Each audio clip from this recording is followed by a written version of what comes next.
고려대학교 프로그래밍 1 COS 101 수업입니다.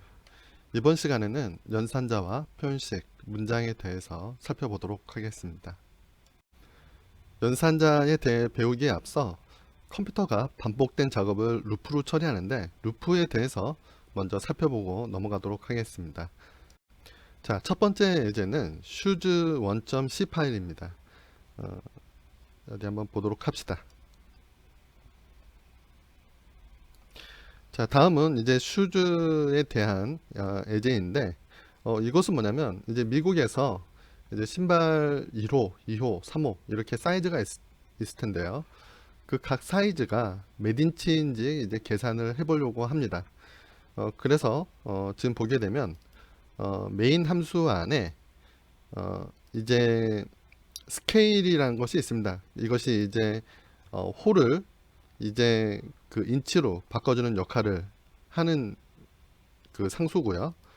그리고 이게 몇 호인지를 나타내는 값을 저장할 슈라는 변수, 그리고 풋이 이제 계산된 결과값을 가지게 됩니다. 그래서 만약에 슈가 9.0이었을 때 그 풋 인치는 어떻게 계산하냐면 스케일, 즉 0.333이란 값에 슈가 가지고 있던 값을 곱하고, 그리고 신발 같은 거 보게 되면 완전히 이제 처음이 이제 0부터 시작하는 게 아니라 특정 값부터 시작을 합니다. 그래서 이제 그것을 조정해 주기 위한 값을 이제 더해 주게 되는 거죠. 자, 이렇게 하게 되면 이제 슈의 사이즈와 그리고 인치의 크기를 이제 출력해 주는 프로그램을 이제 만들었습니다. 여기 보이는 %f, %f 두 개를 통해서 슈와 이제 풋을 이제 실수로 이제 출력을 하게 됐죠. 이제 부동소수점으로 이제 표기를 할 텐데 기억이 날지 모르겠지만 한번 다시 되짚어 봅시다. 자, %10.1f 이것의 의미는 총 10개의 공간을 이용해서 실수를 표현하는데 소수점 아래는 하나다 라는 의미를 가지고 있죠. 그렇죠? 자, 마찬가지로 오른쪽은 어떻습니까? 총 15개의 공간을 이용해서 실수를 표현하는데 소수점 아래는 2개다 이렇게 말을 해주는 거죠. 자, 그러면 한번 실행해서 결과를 확인해 보도록 하겠습니다. 그렇죠? 9.0이 이제 소수점 한 개짜리 출력이 됐고 여기서부터 여기까지의 길이는 총 여기서부터 여기까지는 10입니다. 그리고 여기서부터 여기까지는 이제 15가 되겠고, 그리고 소수점 두 개짜리까지 이제 출력이 되는 것을 확인할 수 있었습니다. 자, 이렇게 9호의 신발 사이즈일 경우에는 실제로 몇 인치인지 이렇게 계산할 수 있었는데요. 이것을 9호에 대해서 할 뿐만이 아니라 사실은 여러분들 필요한 거는 3호부터 시작을 해서 이제 18호까지가 몇 인치인지 다 필요하다고 합시다. 자, 이럴 때 컴퓨터에서는 루프를 이용해서 간단히 문제를 해결할 수 있는데요. 그것은 이제 shoes 2.c 파일을 통해서 이제 살펴보도록 하겠습니다.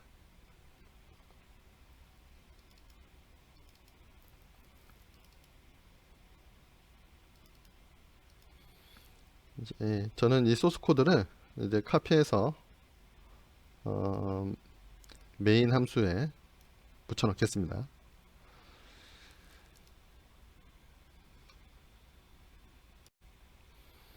자, shoes 2.c 파일 안에 있는 소스 코드는 다음과 같이 되어 있습니다.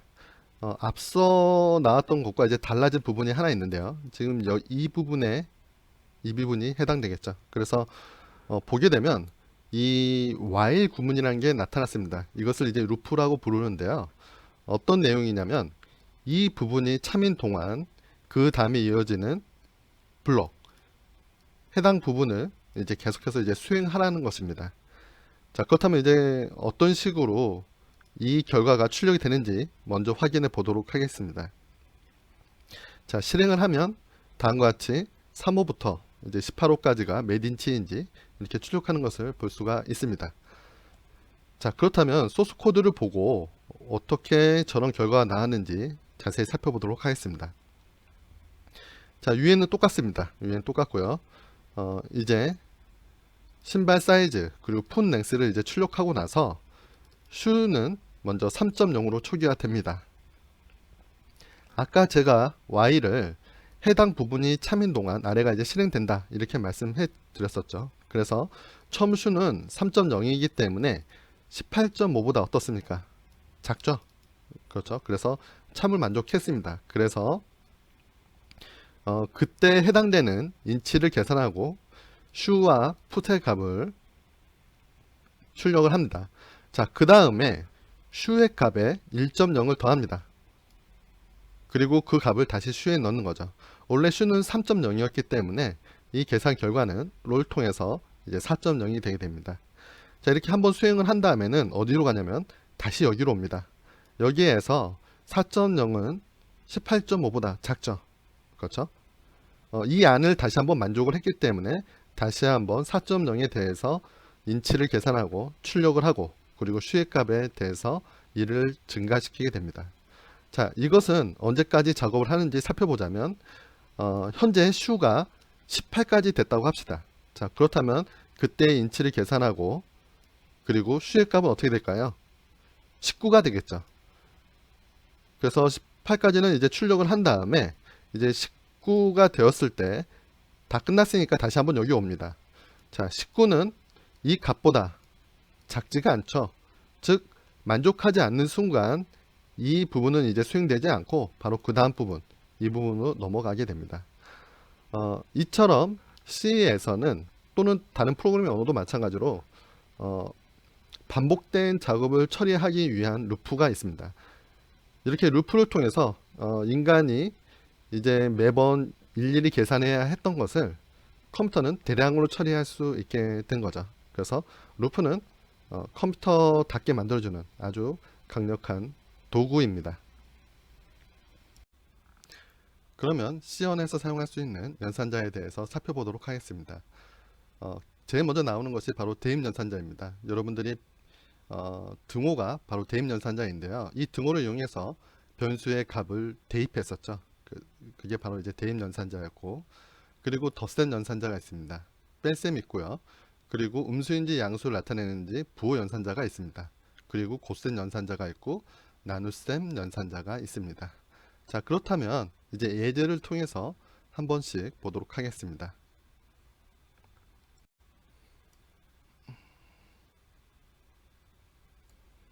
네. 자, 여기 대입 연산자가 보이고 있습니다. i란 변수가 있고 i에다가 1이란 값을 넣는 거죠. 또는 이 우측편에서는 이제 계산을 할 수가 있습니다. 예를 들어서 3 곱하기 4에서 넣을 수도 있겠죠. 자, 이렇게 되면 처음에 i에는 1이란 값이 들어갔다가 그 다음에는 10이란 값이 i에 들어가겠죠. 자, 이처럼 대입 연산자를 쓸 때 대입 연산자 외편에는 좌변값이라고 하게 되고 대입 연산자 오른편은 이제 우변값이라고 합니다.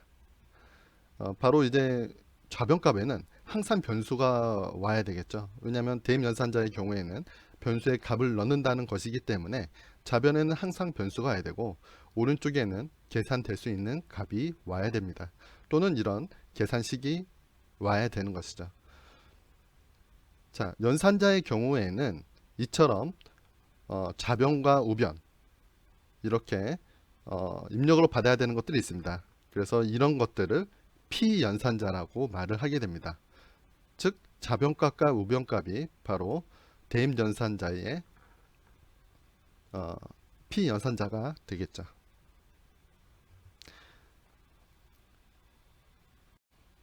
자, 골프.c 예제를 보도록 하겠습니다.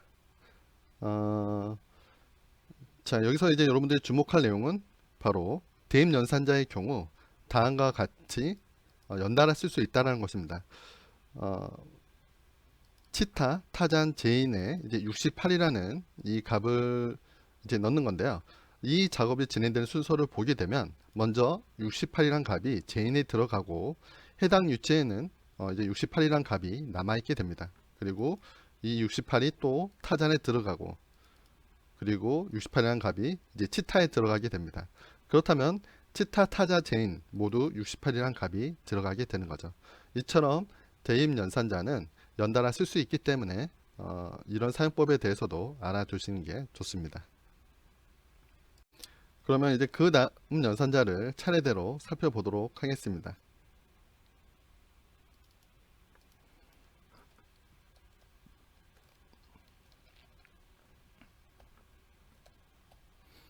자, 그 다음으로 살펴볼 것은 이제 덧셈 연산자입니다. 덧셈 연산자는 이와 같이 플러스를 이제 바로 덧셈 연산자라고 이제 말을 하겠죠. 그리고 뺄셈 연산자는 이와 같이 사용합니다. 그리고 이제 부호 연산자도 있습니다.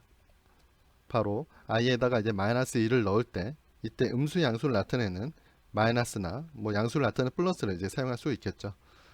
그리고 이제 C 언어에서 곱셈은 8 위에 있는 이 기호를 곱셈 기호로 사용합니다. 그래서 키보드에서 8 위에 살펴보게 되면 이제 별표 표시가 있는데 Shift를 누르고 8을 누르게 되면 다음처럼 쓸 수가 있습니다. 자, 이처럼 덧셈, 뺄셈, 그리고 부호, 그리고 곱셈 연산자에 대해서 살펴봤습니다. 자, 그 다음으로는 이제 square.c 파일을 통해서 제곱을 구하는 그런 것을 한번 예제를 살펴보도록 하겠습니다.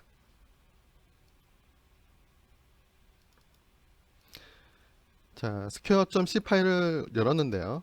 여기 보게 되면 반복문이 있습니다. 반복문을 통해서 뭘 하는지 봤더니 넘버가 1인데 차례대로 이제 계속 그 넘버를 출력하고 그 넘버를 제곱한 값을 출력합니다.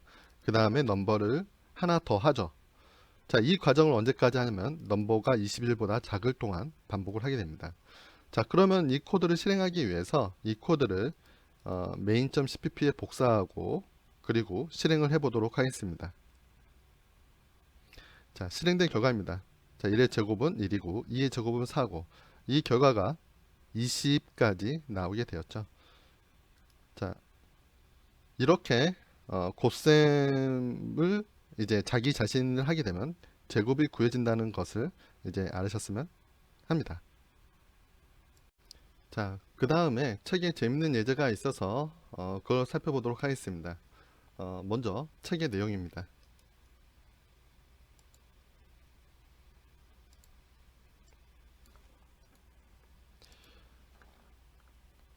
지수적 증가 파트에 있는 건데요. 한번 자 읽어보겠습니다. 옛날에 어느 임금님이 큰 공을 세운 학자에게 상을 내기 위해 원하는 것이 뭐냐고 물었다. 그 학자는 자기 앞에 놓인 체스판을 가리키며 첫 번째 네모칸에 미랄 하나를, 두 번째 네모칸에 미랄 두 개를, 세 번째 네모칸에 미랄 네 개를, 그 다음 네모칸에는 8개를, 이런 식으로 체스판의 모든 네모칸들을 미랄로 채워 주십시오 라고 대답했다. 그러자 수학 지식이 별로 없었던 왕은 학자의 겸손에 크게 놀라며 그의 요구를 들어주기로 하였다. 그런데 과연 그 학자는 겸손했을까? 이를 알아보기 위해 이제 리스트 5.5를 살펴보자 이렇게 되어 있습니다.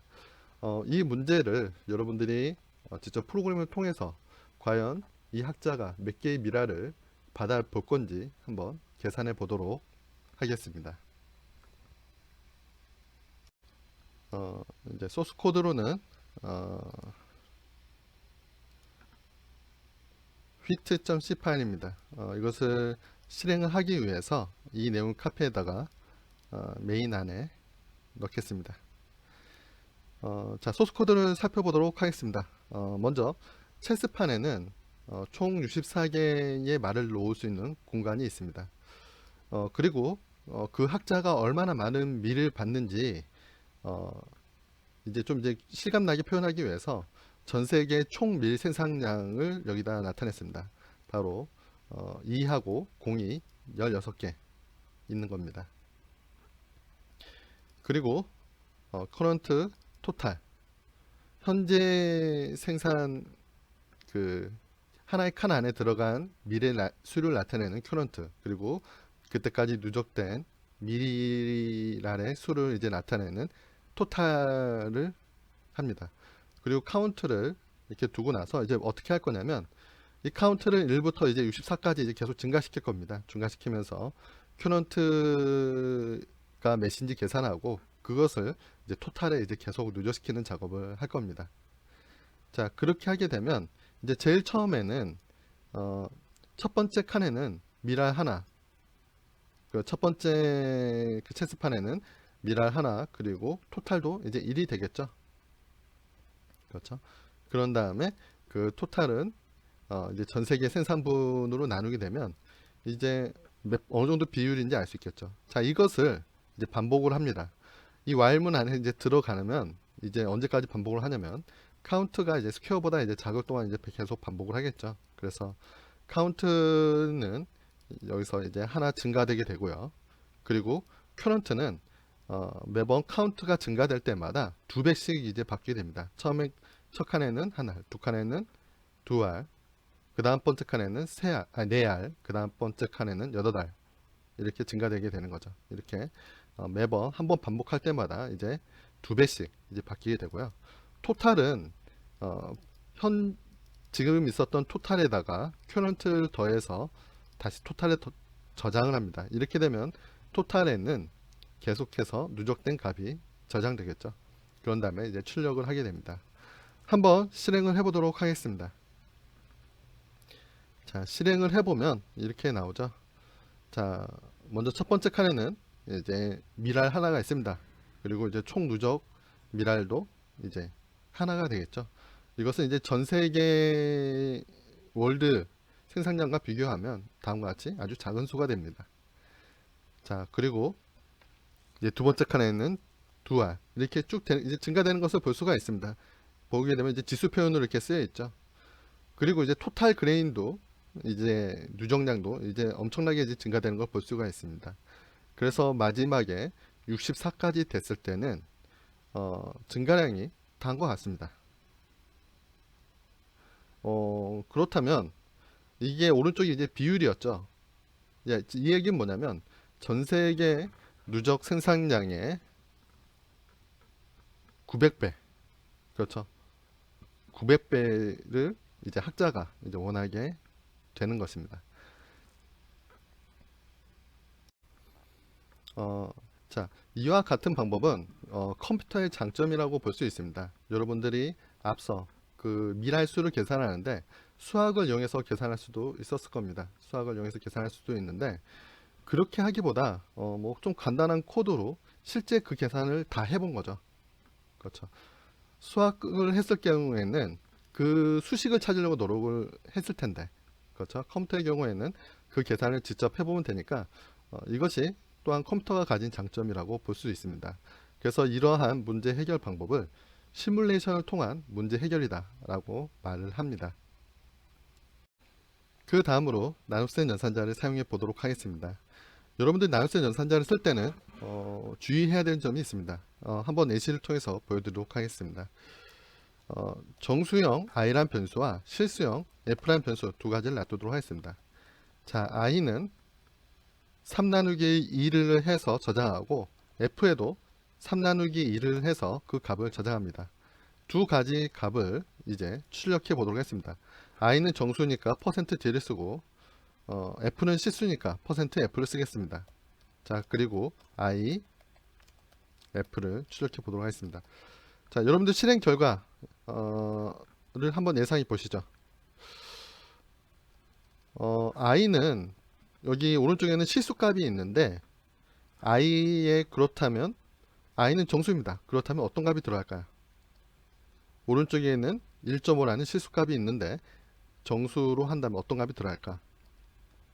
또는 이쪽에 1.5라는 값은 f에 정상적으로 들어갔는가? 이것을 한번 예상해 보시기 바랍니다. 자, 실행을 해보겠습니다. 뭔가 이상합니다.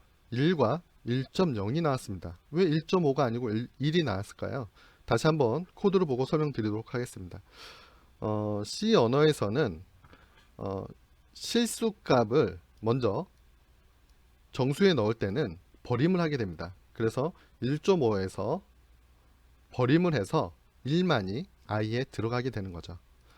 자, 그렇다면 아래는 왜 1.5가 아니라 1이 들어갔을까 라는 건데 여러분들 이제 대입연산자의 역할을 한번 생각을 해 보셔야 합니다. 대입연산자는 어떤 거였습니까? 오른쪽에 있는 값을 여기다 넣는 거겠죠. 근데 지금 오른쪽에는 식이 있습니다. 그렇다면 C 언어에서는 먼저 이 오른쪽을 계산을 하게 됩니다. 그런데 C 언어에서는 이런 특징을 가지고 있습니다. 뭐냐면 정수와 정수가 더했을 때는 정수가 나오고, 정수와 정수끼리 곱셈을 해도 정수가 나옵니다. 심지어 정수와 정수를 나눌 경우에는 그때도 정수가 나옵니다. 자, 그렇다면 3도 정수고 2도 정수잖아요. 그래서 3을 2로 나눴기 때문에 정수인 1이 나와서 F에 저장된 겁니다. 그래서 출력을 했을 때 1과 1.0이 출력되었던 것이죠. 자, 그렇다면 실제로 여러분들이 1.0이 아니라 1.5가 출력되기 원한다. 그럼 어떻게 하면 될까요?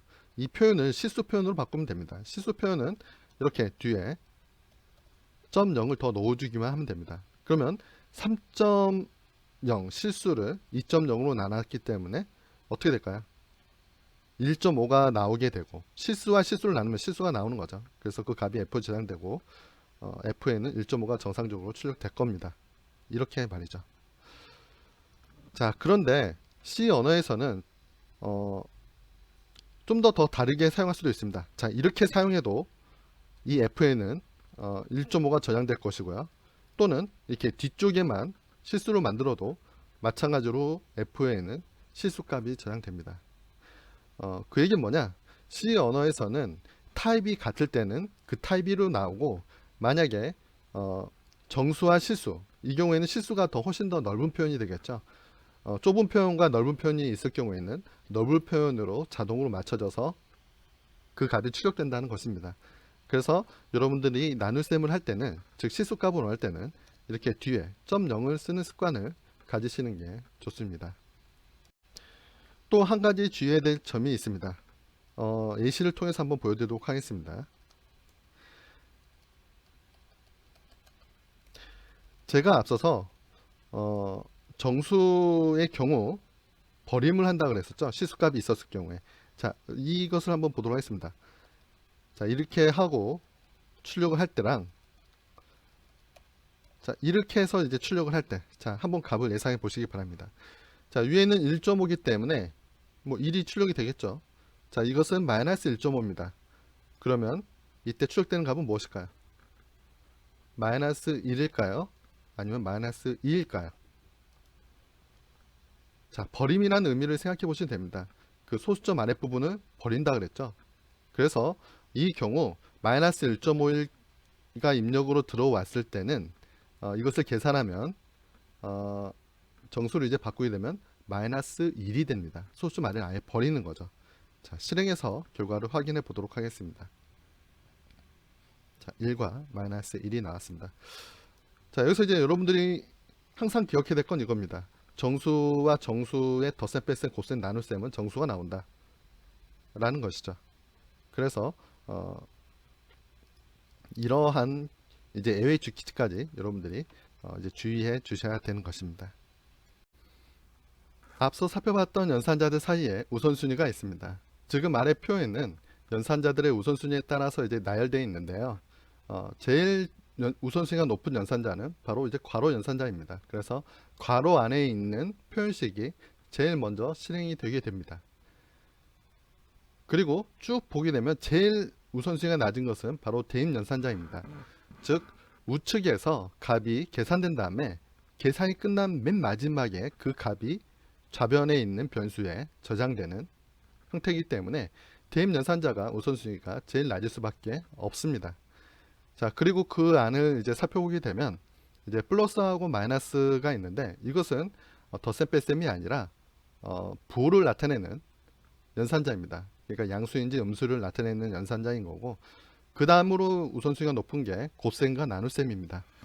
그리고 그 다음이 덧셈과 뺄셈입니다. 자, 이런 연산자들은 동시에 여러 개 쓰일 수 있겠죠. 즉 하나의 식에 가로가 여러 개 쓰일 수 있고, 부호가 여러 개 있을 수 있고, 곱셈이 여러 개 있을 수 있고, 덧셈이 여러 개 있을 수 있습니다. 그렇다면 여러 개 있었을 때 걔네들 사이에 순위는 어떻냐가 바로 여기에 있습니다. 즉 괄호 연산자는 왼쪽에서 오른쪽 방향으로 이제 차례대로 이제 실행된다는 것이고, 부호의 경우에는 오른쪽에서 왼쪽으로, 그리고 곱셈 나눗셈은 왼쪽에서 오른쪽으로, 덧셈 뺄셈도 왼쪽에서 오른쪽, 그리고 대입 연산자는 거꾸로 오른쪽에서 이제 왼쪽으로 이제 우선순위가 적용된다는 것입니다. 앞서 살펴봤었죠. 대입 연산자가 이렇게 하나가 아니라 여러 개 중첩되어 있을 경우 제일 오른쪽에 있는 값이 차례대로 이렇게 들어갔던 것이 이제 기억하실 겁니다. 이렇게 각 연산자는 우선순위가 있고, C는 이 우선순위에 따라서 실행될 수 있도록 이제 보장을 해주게 되는 거죠. 그러면 이제 AC를 통해서 살펴보도록 하겠습니다.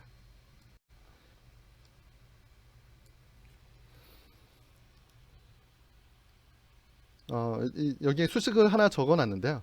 자, 이것을 실행하게 되면 어떻게 될까요? 먼저 2와 3을 곱하고 2를 더한 다음에 그 값을 사용하게 되겠죠.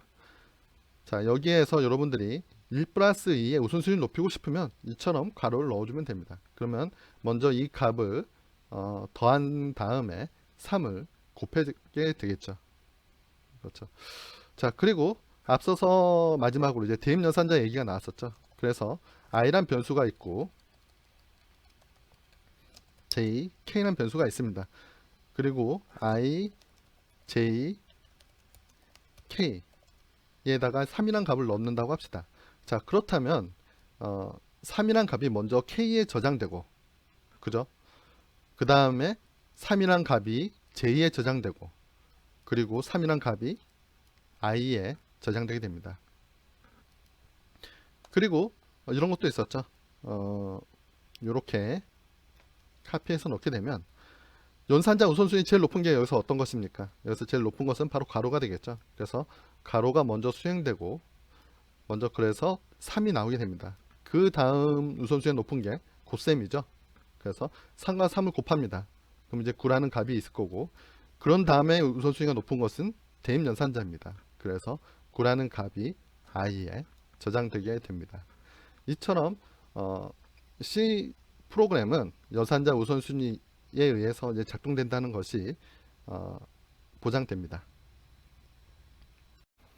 그 밖의 연산자에 대해서도 이제 살펴보도록 하겠습니다. 먼저 사이즈 오브 연산자가 있고요. 그리고 나머지 연산자가 있습니다. 그리고 이제 많이 사용되고 있는 증가 연산자, 그리고 감소 연산자에 대해서 이제 차례대로 보도록 하겠습니다.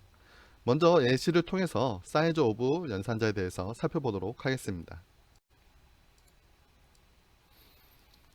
자, 사이즈 오브 연산자는 좀 특별한 연산자입니다. 일단 사이즈 오브 .c 파일 안에 있는 소스 코드를 main.cpp로 이제 복사를 해 왔습니다. 그 사이즈 오브 연산자는 바로 변수나 데이터형의 크기를 계산하는 연산자입니다.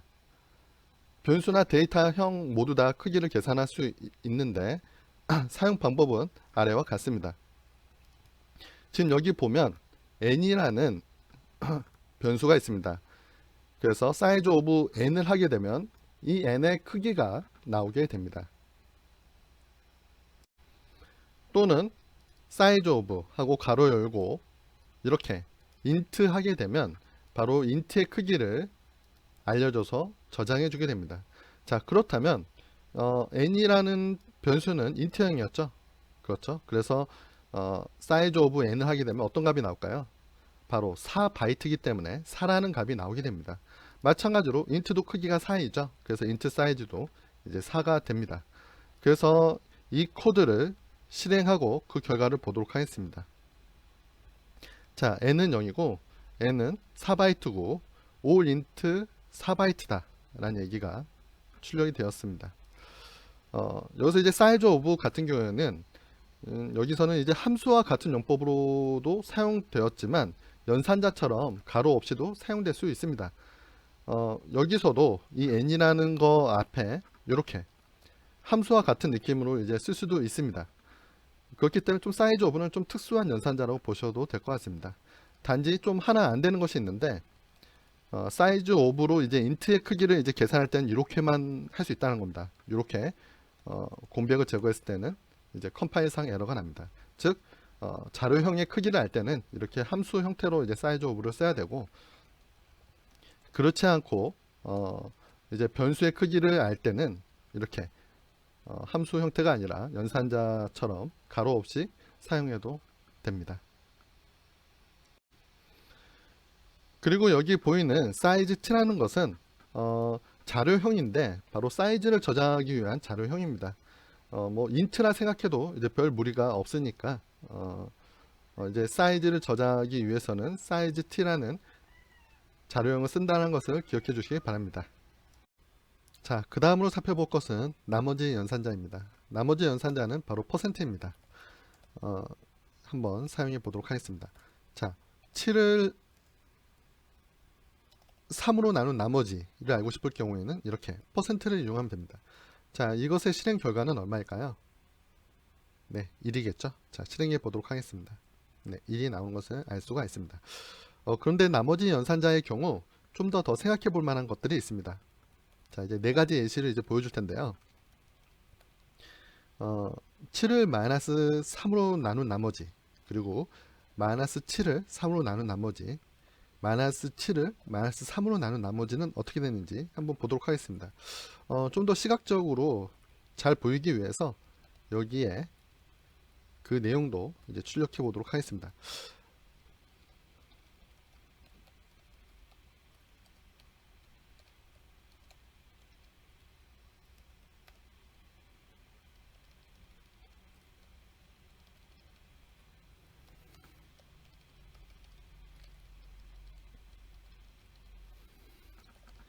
자, 이것을 실행하면 올바른 결과가 나올까요? 일단 여기서 여러분들이 하나 알으셔야 될 게 있습니다. 그 %의 경우 이제 특수한 문자이죠. 그래서 %d를 하게 되면 이제 자리를 차지하면서 이 뒤에 있는 아규먼트 여기 딱 들어오게 되는 항정자인데요. 만약에 % 자체를 표현하고 싶을 때는 어떻게 해야 될까요? 그거는 바로 %를 이렇게 두 번 쓰면 됩니다. 두 번 쓰게 되면 됩니다. 자, 그렇다면 이제 실행 결과를 한번 예측해 보도록 하겠습니다.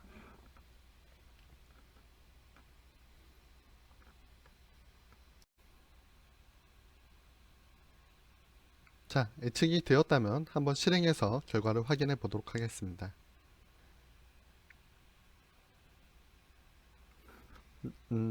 자, 위에서 또 결과를 보게 되면 7을 3으로 나눈 결과는 1입니다. 7을 마이너스 3으로 나눈 결과는 1입니다.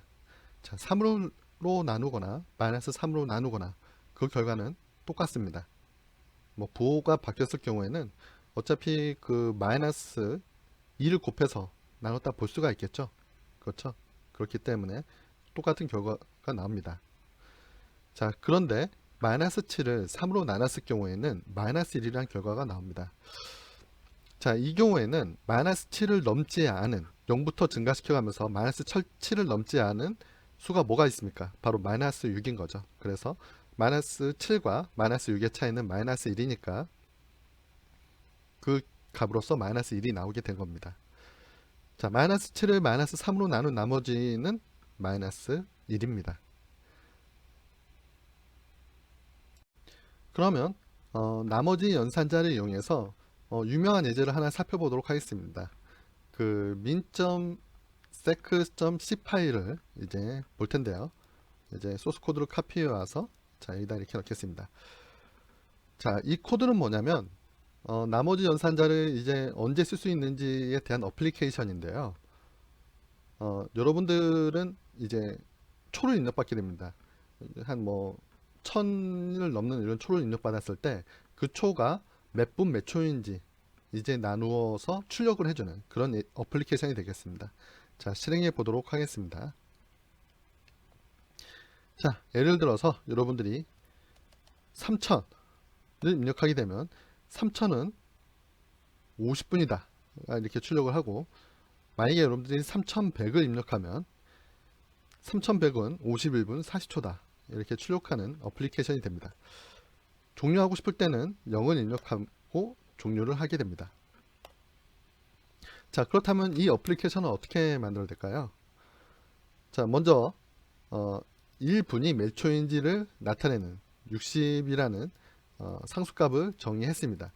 자, 여기에서 secpermin이라는 이 60이라는 상수는 여기 하단에 있는 이곳에 들어가서 이제 나중에 이제 컴파일 되게 될 겁니다.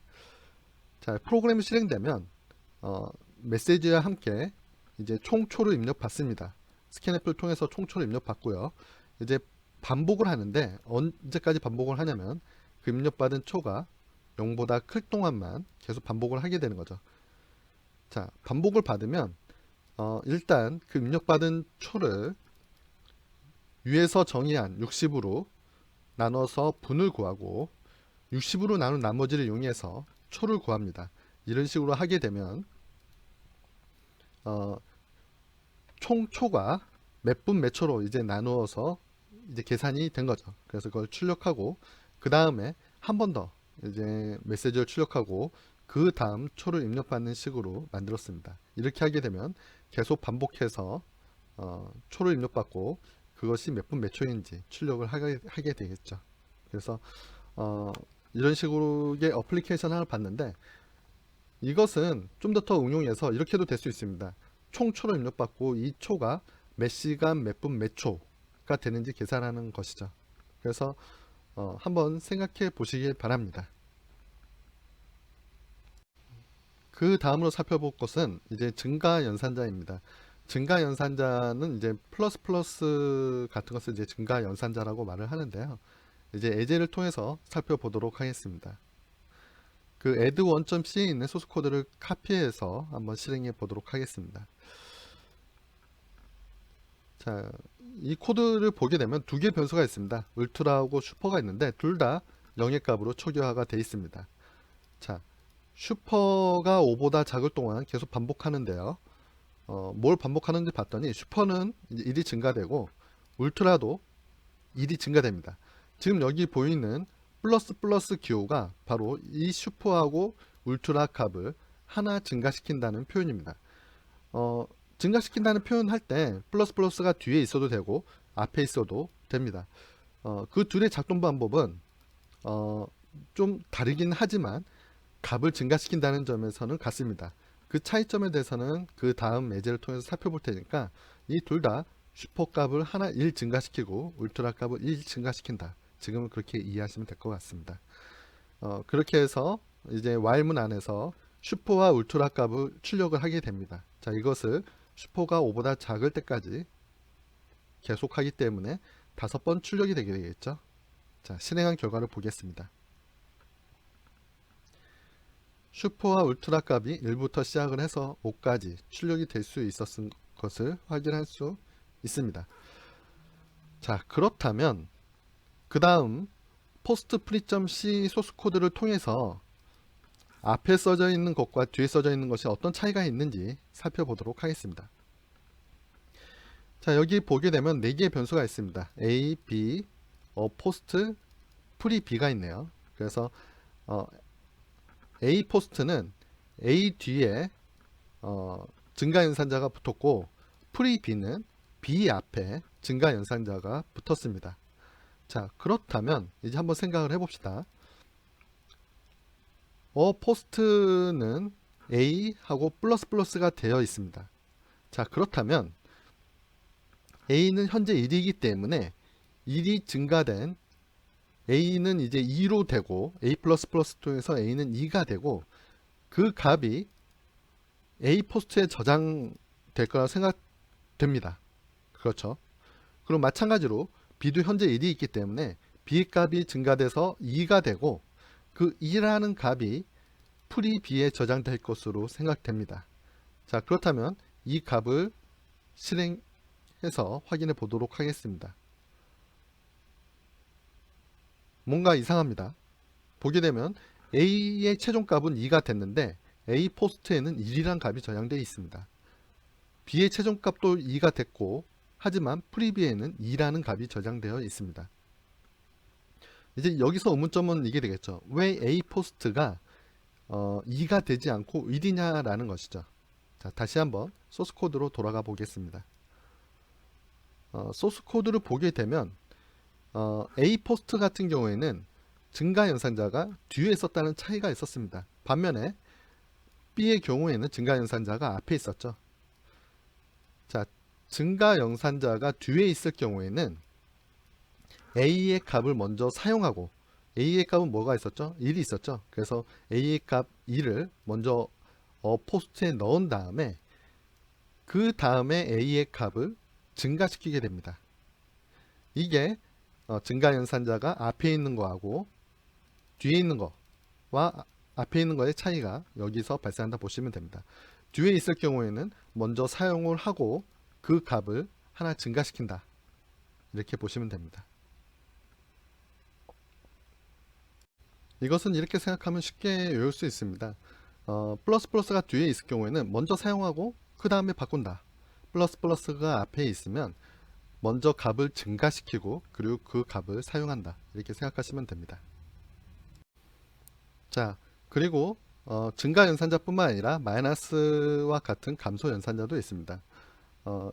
이처럼 A 마이너스도 가능하고 B 앞에 마이너스 이렇게 붙여서도 가능합니다. 이 결과는 플러스하고 마찬가지입니다. 그래서 실행을 해보면 최종 결과는 0이 됐습니다. 하지만 감소시키기 전에 먼저 A 포스트에 1이란 값을 저장했기 때문에 이 경우에는 1이고, 프리 B는 먼저 감소시키고 그 값을 저장했기 때문에 0이 된 것을 확인할 수 있습니다. 자, 그 다음으로는 표현식과 문장에 대해서 살펴보도록 하겠습니다.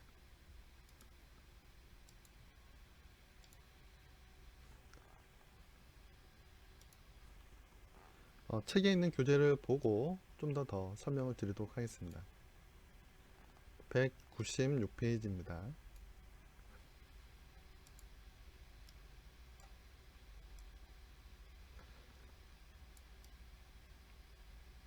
자, 표현식은 연산자와 피연산의 조합으로 구성된다. 피연산자는 연산자가 작용하는 대상이라는 것을 상기하라. 가장 간단한 표현식은 하나의 피연산자다. 자, 이들을 조합하여 복잡한 표현식을 구성할 수 있다. 다음은 표현식의 몇 가지 예이다. 이렇게 숫자 하나 써 있는 거, 또는 이렇게 부호와 같이 써 있는 숫자, 그리고 덧셈, 그리고 계산, 그리고 5 곱하기 2를 한 것을 이제 5에다 대입하는 거, 그리고 Q에 2를 더하고 3으로 나눈 나머지를 X에 대입하는 거, Q가 3보다 크다는 참과 거짓을 판단하기 위한 것, 이런 것들이 다 표현식입니다. 이것들은 다 계산이 가능하며 하나의 결과만이 남게 됩니다. 예를 들어서 A와 B의 값에 따라서, 그리고 C와 D의 값에 따라서 이것은 계산되어서 실제로는 값의 형태로 남게 될 것이고요. 그리고 이거의 경우에도 5와 2를 곱해서 10이란 값이 Q에 저장된 다음에, 그리고 해당 위치에는 10이란 값이 남아있게 됩니다. 이처럼 C 언어에서는 계산 가능한 식을 바로 이제 표현식이다 라고 이제 표현하고 있습니다. 자, 여기에서 보다시피 모든 표현식은 하나의 값을 가진다, 이렇게 되어 있습니다. C 언어에서 문장은 프로그램을 구성하는 기본 요소로서 그 문장은 이제 서로 이제 세미콜론을 통해서 이제 구분이 되게 됩니다. 그래서 요렇게만 나타내면 이것은 표현식이 되는데, 이거 끝에 이제 세미콜론을 넣게 되면 이것은 하나의 문장이 되게 됩니다. 가장 간단한 가능한 문장은 바로 널문입니다. 그래서 아무런 수식도 없이 이렇게 세미콜론만 쓰더라도 이것은 에러가 나지 않고 하나의 문장으로서 이제 취급이 됩니다. C 언어에서는 다음과 같이 8 세미콜론, 3 플러스 4 세미콜론 이렇게 하는 것도 아무 문제가 없습니다. 하지만 실제로는 아무런 결과를 도출해내지는 못하겠죠. 왜냐하면 저장하지도 않고 단지 덧셈만 하는 것입니다. C 언어에서 사용하는 용어를 좀 더 알아보도록 하겠습니다. 부작용은 데이터 객체나 파일이 변경되는 것을 말한다. 예를 들어서 다음과 같은 문장은 state는 50 세미콜론. 자, 스테이트 변수에 50을 대입하는 부작용을 일으킨다. 이게 부작용이라니 오히려 주된 목적처럼 보이는데 라는 생각이 들 수 있는데요. 그러나 C의 입장에서는 표현식을 평가하는 것이 주된 목적이기 때문에 그 외의 것들은 부작용이라고 이제 여깁니다. 자, C에게 표현식 4 플러스 6을 보여주면 10으로 평가합니다. C에게 표현식 state는 50을 보여주면 이것은 50이란 값을 state에 넣는 부작용과 함께 50으로 평가하게 되죠. 표현식을 평가할 때 변수 state의 값이 50으로 변경되는 부작용이 일어난다 라는 것이죠. 대입 연산자와 마찬가지로 증가 연산자의 값과 감소 연산자도 부작용을 가집니다. 값을 1 증가시키고 1을 감소시키는 그런 부작용이 있는 거죠. 하지만 그 부작용 때문에 주로 사용하게 됩니다. 시퀀스 포인트는 프로그램 실행에서 다음 단계로 넘어가기 전에 모든 부작용이 평가되는 지점을 말합니다. C에서는 문장에 있는 세미콜론이 시퀀스 포인트를 표시하는 용도로 사용되고 있습니다. 이것은 문장에 있는 대입 연산자, 증가 연산자, 감소 연산자가 만드는 모든 변경이 그 프로그램이 그 다음 문장으로 넘어가기 전에 수행되어야 한다는 것을 의미합니다. 자, 뒷부분 장에서 설명할 일부 연산자들, 시퀀스 포인트를 가집니다. 또한 완전 표현식 끝도 시퀀스 포인트다 라는 것이 주목할 만합니다. 자, 완전 표현식이란 무엇일까? 완전 표현식은 보다 큰 표현식에 부표현식으로 들어가 있는 표현식이 아닌 표현식을 말합니다. 즉 어떤 구문에서 이제 표현식이 딱 필요하다고 할 때 그것을 완전 표현식이라고 합니다. 예를 들어서 if문에서는 참과 거짓을 판단하기 위한 표현식이 필요한 거고, 지금 여기 보이는 while문의 경우에도 반복하기 위한 조건이 필요하겠죠. 그래서 딱 그 조건에 해당되는 것을 이제 완전 표현식이라고 말을 하고, 그 안에 있는 것들은 그냥 일반적인 표현식이다 라고 말을 한 거죠. 여기만 보더라도 10이라는 표현식이 있고, 게스트도 표현식이고, 게스트 플러스 플러스도 표현식이고, 그리고 게스트 플러스 플러스가 10보다 작은지도 사실은 표현식이지만, 이 마지막 필요한 이 while문에 필요한 요것을 완전 표현식이다 라고 이제 말을 하게 되는 것입니다. 자, 그렇게 해서 아래 예제를 보게 되면 이제 이렇게 생각할 수가 있을 겁니다. 세미콜론이 이제 모든 부작용이 평가되는 위치라고 앞서 말을 했죠. 자, 그렇다면 이 while문의 경우 게스트의 값을 이제 플러스 플러스를 하게 되는데, 주로 어떻게 하냐면 게스트 값을 먼저 사용하고, 그렇죠? 사용하고 그 다음에 1의 값을 증가시킬 겁니다. 자, 그렇다면 문장의 끝은 여기니까 게스트의 값을 먼저 사용한다면 증가되지 않은 게스트를 먼저 출력을 한 다음에, 그리고 그 다음에 이 게스트 값이 1 증가될 것이냐. 하지만 우리 앞서서 이런 얘기를 했었죠. 좀 약간 위로 올라가면 완전 표현식의 끝도 시퀀스 포인트다 라고 제가 말을 했습니다. 그러므로 이 안이 완전 표현식이므로 게스트 플러스 플러스, 그러니까 게스트 값이 1 증가되는 시점은 이 표현식이 평가된 이후에는 게스트 값이 1 증가되어 있어야 된다는 것입니다. 그러므로 이제 여러분들이 여기서 이제 주목할 것은 두 가지입니다. 시퀀스 포인트, 즉 세미콜론 전에는 변경이 있었을 때는 그 변경은 적용되어야 한다. 그리고 완전 표현식 끝에서도 그 값 변경도 적용되어야 된다. 즉 완전 표현식 끝과 그리고 문장의 끝에서 변경은 적용되어야 된다 라는 것입니다. 자, 이것을 한번 코드로 실행해서 결과를 확인해 보도록 하겠습니다. 자, 이 코드를 보도록 하겠습니다. 게스트는 처음에 0입니다. 그 다음에 이제 while문 들어가는데 while문에 게스트 뿔뿔이 있습니다. 자, 그렇다면 먼저 게스트의 값을 먼저 사용하겠죠. 현재 게스트는 0이 있으니까 0은 10보다 작습니다. 그러므로 참이 되니까 그 다음 문장을 실행할 겁니다. 실행할 때 게스트 뿔뿔이니까 어떻게 될까요? 이 표현식이 끝난 시점에서 게스트는 1이 증가되어 있습니다. 그러므로 이 printf를 실행할 때는 게스트의 값은 1이 되는 것이죠. 자, 그래서 처음에는 출력할 때는 2를 출력할 거고, 그리고 이것을 계속 반복하다가 게스트 값이 이제 9가 됐습니다.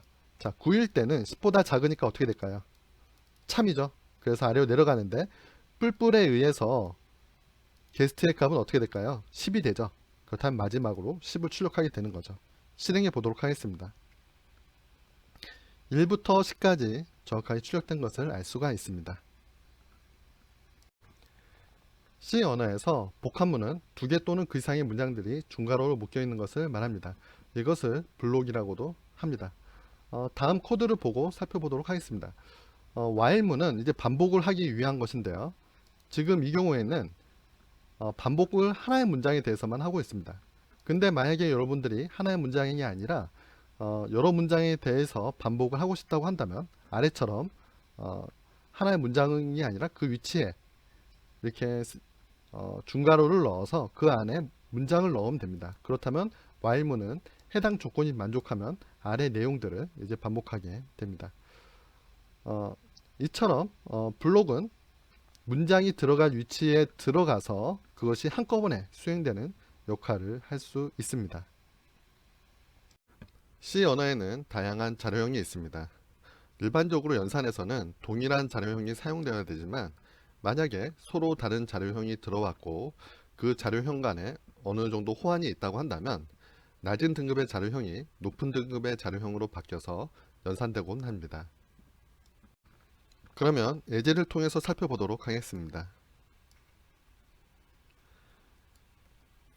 그 convert.c 내용을 실행해 보기 위해서 main.cpp에 복사해 보겠습니다.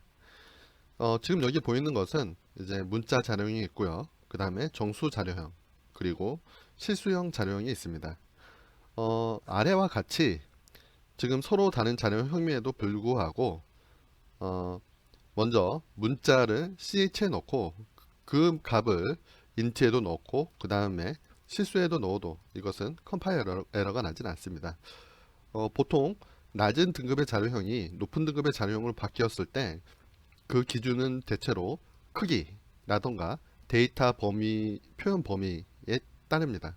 그래서 캐릭터의 경우에는 1바이트고 그리고 int는 4바이트 그리고 플롯도 4바이트지만 int보다는 플롯이 더 많은 수의 범위를 표현할 수 있기 때문에 더 큰 자료형으로 여겨집니다.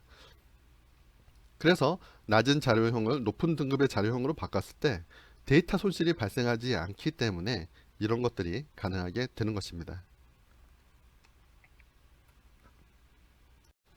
그러면 지금까지의 내용을 실행해서 결과를 확인해 보도록 하겠습니다. 보게 되면 지금 현재 ch라는 변수에는 67이라는 값이 저장되어 있었는데요. 67을 ASCII 코드표에 참조해서 문자로 출력하면 C로 출력이 됩니다. 그리고 i는 67로 정상적으로 출력됐고 fl이라는 변수도 67이라는 값으로 정상적으로 출력되는 것을 확인할 수 있습니다.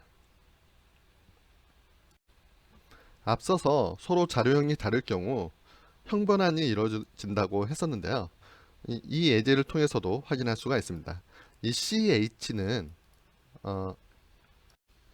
문자를 포함한 숫자 자료형들 사이에서는 좀 자유롭게 형변환이 이루어지는데요. 그러다 보니까 이런 계산도 가능하게 됩니다. 여기 ch는 문자 자료형이고 옆에 있는 1은 int 자료형입니다. 그렇다면 int 자료형이 문자 자료형보다 크기 때문에 이 계산 결과는 int형으로 이제 바뀌게 됩니다. 원래 ch에 67이 들어있었기 때문에 68이 되겠죠.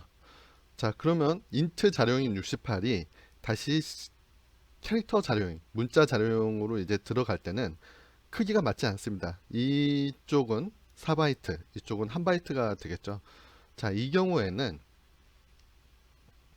4바이트의 앞부분인 3바이트는 버려지고 원래 CH에 해당되었던 1바이트만이 그대로 사용되게 됩니다. 그래서 원래 67인 int 값은 68로 바뀌었죠. 68이었던 int 값은 68인 이제 캐릭터 값으로 바뀌어서 저장되게 됩니다. 그리고 이 아래에는 이런 자료형들이 자유롭게 계산이 됨을 보여주고 있습니다. 여기 보면 정수형, 실수형, 문자형, 실수형, 문자형, 정수형 변수들이 서로 이렇게 곱셈, 덧셈 해서 대입하는 이런 과정이 자연스럽게 이루어짐을 볼 수가 있습니다. 그리고 아래 내용을 살펴보자면 이 ch는 문자 자료형입니다. 문자 자료형이 저장할 수 있는 숫자의 범위는 0부터 255까지입니다. 즉, 한 바이트입니다. 그런데 여러분들이 1107을 넣게 된다면 이것은 이제 어떤 값으로 저장되냐면 계산기를 이용해서 한번 계산해 보겠습니다. 1107을 이제 나머지 연산을 하겠습니다. 256으로 나머지 하게 되면 어떤 값이 되나요? 83이 되겠죠. 즉 캐릭터 자료형은 255까지만 표현을 할 수 있기 때문에 256으로 모두 한 83이란 값이 이 ch 안에 들어가게 되는 겁니다. 그래서 조금 뒤에는 이 ch의 값을 한번 출력해 보도록 하겠습니다. 지금 여기 코드가 약간 잘못되어 있어서 수정해 보도록 하겠습니다. 그리고 여기 18번째 라인에서는 이 문자 자료형에 실수형 값을 넣고 있습니다.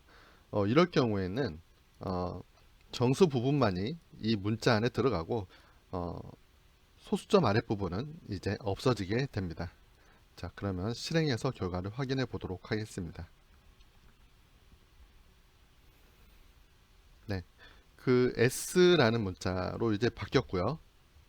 그 83에 해당되는 그 ASCII 코드 값이 바로 S였던 것이고요. 그리고 그 CH를 이제 출력을 해봤는데 83이란 값으로 되어 있었다라는 것을 알 수가 있습니다. 그리고 이제 80이란 값은 바로 이제 P라는 값으로 출력되는 것을 확인할 수가 있었습니다.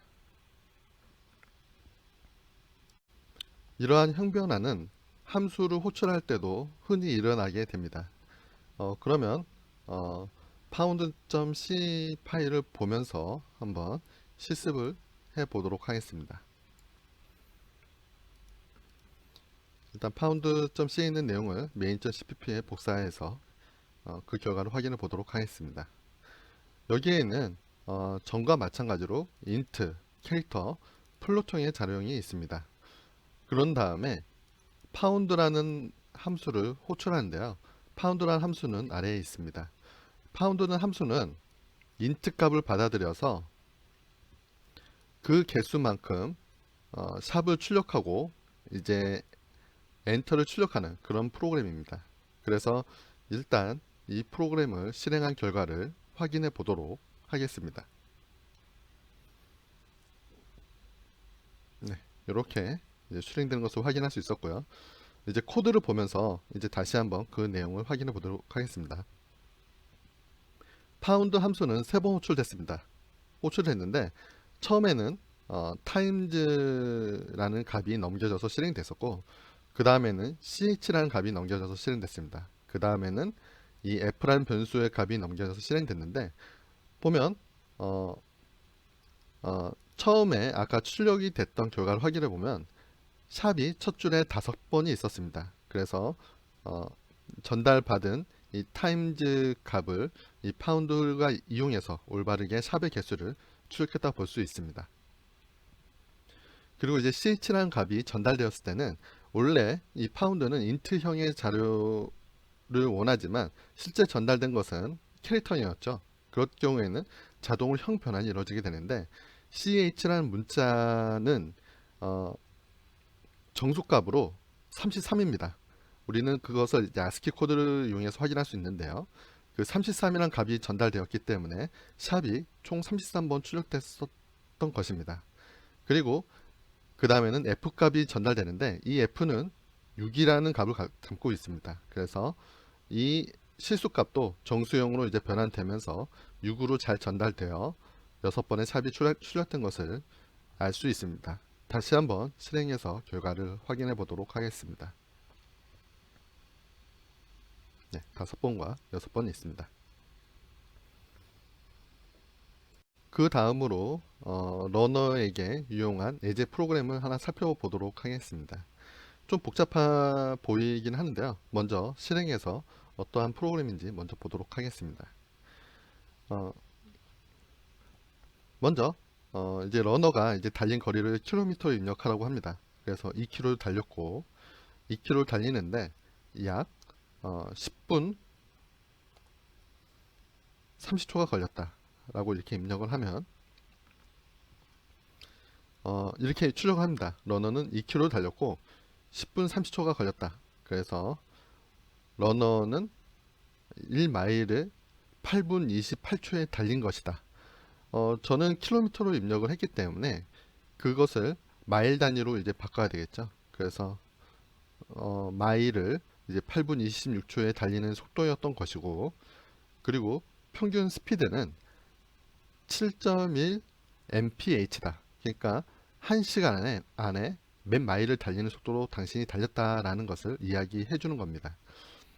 이처럼 킬로미터하고 초 몇 분 몇 초가 걸리는지 입력을 하게 되면 당신의 속도로 1마일을 달릴 때는 이 정도 시간이 걸리며, 그리고 1시간을 달렸을 경우에는 몇 마일을 간다를 이렇게 출력해주는 프로그램이 되겠습니다. 그러면 이제 소스 코드를 보고 그 내용을 좀 더 깊이 보도록 하겠습니다.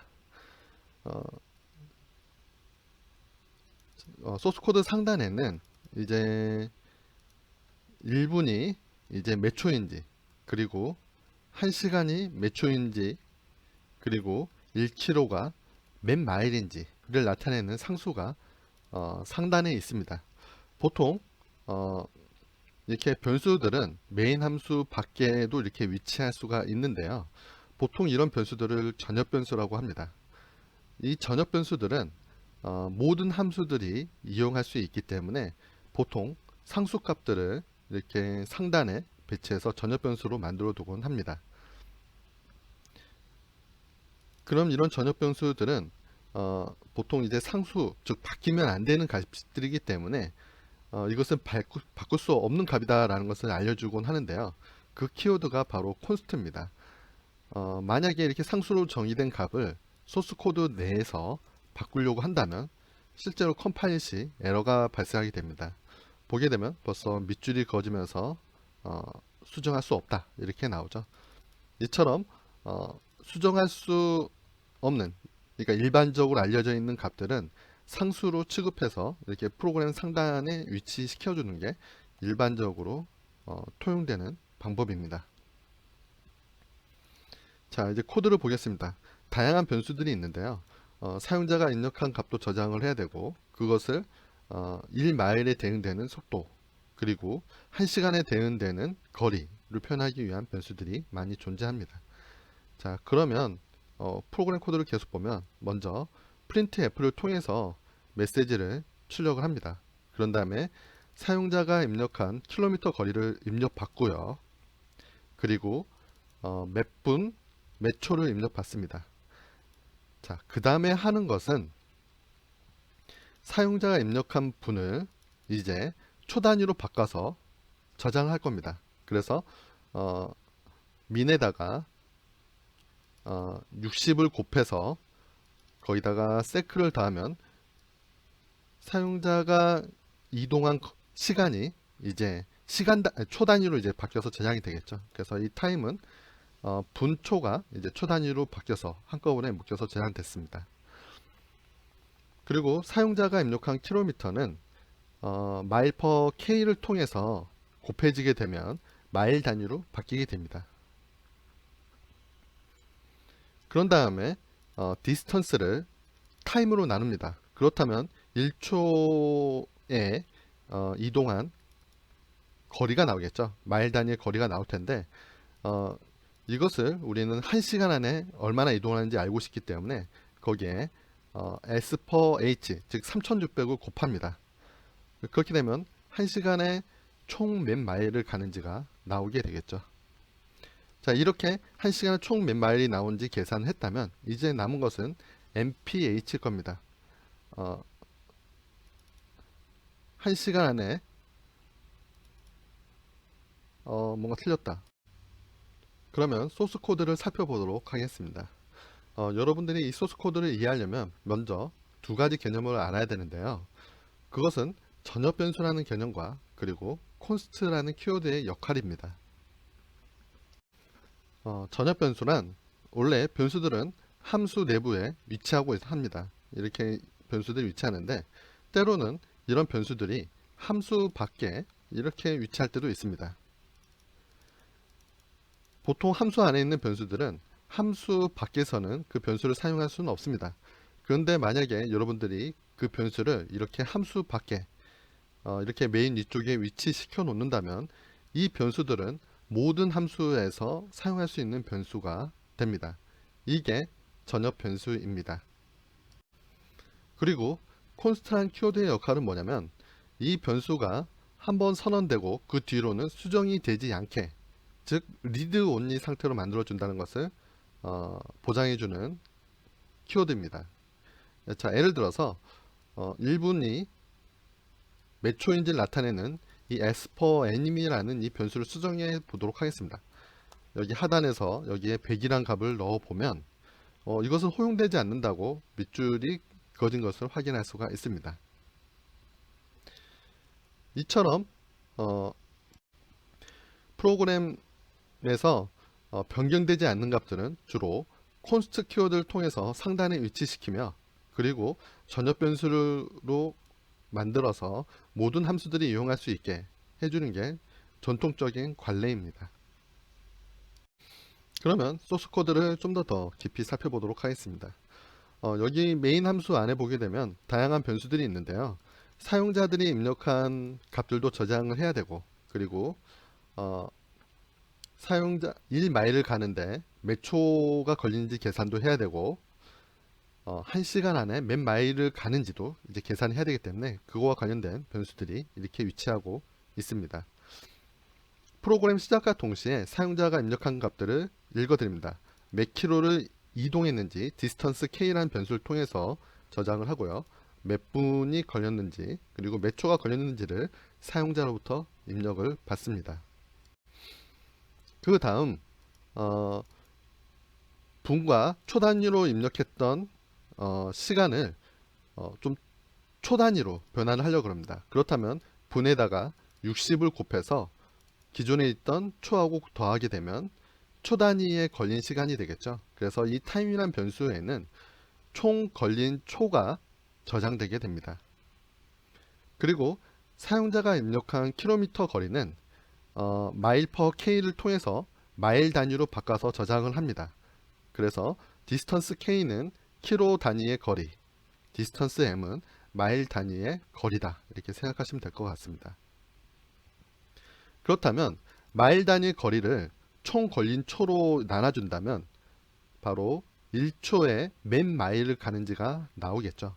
근데 우리는 이것을 시간 단위로 바꿔야 되기 때문에 3600을 곱해줍니다.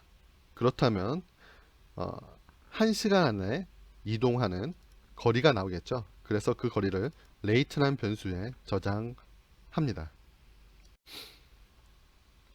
그 다음으로는 1마일 가는데 몇 초가 걸리는지를 계산합니다. 1마일 가는지 몇 초가 걸리는지 계산하기 위해서 총 걸린 시간을 마일로 나눕니다. 그러면 마일을 가는데 총 몇 초가 걸리는지 나오겠죠. 자, 그 초를 60으로 나누게 되면 몇 분이 나올 것이고요. 그리고 그 초를 60으로 나눈 나머지를 이용하면 나머지 초가 나오게 될 겁니다. 이렇게 해서 모든 변수를 구하고 출력을 하게 되면 러너가 이동한 거리를 기반으로, 이동한 거리와 시간을 기반으로 1마일을 가는데 몇 분 몇 초가 걸리고, 그리고 1시간 동안 몇 마일을 갈 수 있는지를 계산할 수 있게 됩니다. 여기까지 모두 수고하셨습니다. 그리고 중간고사에 대한 공지가 있습니다. 저희 중간고사는 학기 초에 이야기했던 것처럼 다른 타 분반과 같이 동시에 시험을 보게 됩니다. 중간고사를 5월 4일에서 8일 저녁 시간에 정해진 장소에서 다른 분반과 이제 동시에 시험을 볼 예정입니다. 그러므로 그 주 저녁에 가능하면 약속을 잡지 않아서 시험을 보는데 이제 무리가 없게 해 주셨으면 합니다. 그리고 진도 얘기를 좀 더 해보도록 하겠습니다. 저희가 일주일에 하나의 동영상이 올라오는데 사실 두 개의 동영상을 통해서 진도를 나가야 됐습니다. 초반에 동영상을 찍는 속도가 좀 느리고 해서 제가 일주일에 두 개의 동영상은 못 올렸는데요. 그런데 이제 시험 범위가 정해지면서 이제 여러분들이 학습을 해야 되는 것이 챕터 9까지 나가야 됩니다. 챕터 9까지 나가야 되는데 이제 보면 시간이 몇 시간이 안 남았죠. 그렇죠. 그래서 여러분들이 학습을 하기 위해서는 이번 주 금요일, 그리고 다음 주 월요일, 그리고 다음 주 금요일, 그리고 월요일, 이렇게 네 번의 수업 시간 동안 지금 오늘 5장을 했으니까 6장, 7장, 8장, 9장까지 나갈 계획입니다. 그러므로 금요일 날 제 수업 시간이 지날 때쯤 동영상이 올라갈 테니까 그때 내용도 같이 더 확인하고 실습을 해 주시길 바랍니다.